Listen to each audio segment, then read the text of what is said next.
Welcome to Kenton's videos. Enjoy the video. You start by preparing both devices and accounts so the connection is possible.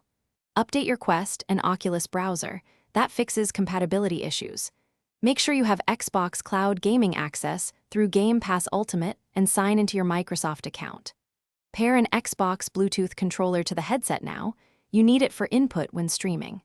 Once done, confirm your Quest is on the same 5 GHz Wi-Fi network as your router, because bandwidth and latency determine playable performance.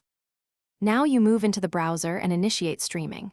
Open the Oculus browser, go to Xbox.com/play, and sign in with the same Microsoft account tied to Game Pass.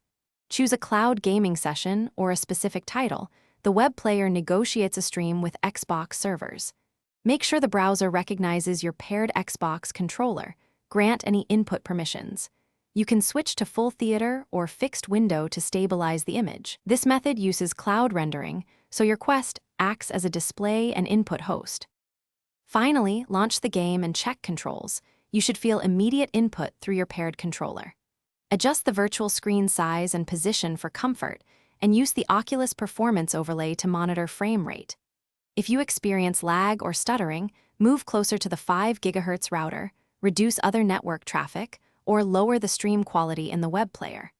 If the browser won't sign you in or the controller isn't detected, reboot the headset, clear the browser cache, and try pairing again. Thanks for watching. Consider subscribing if we helped you.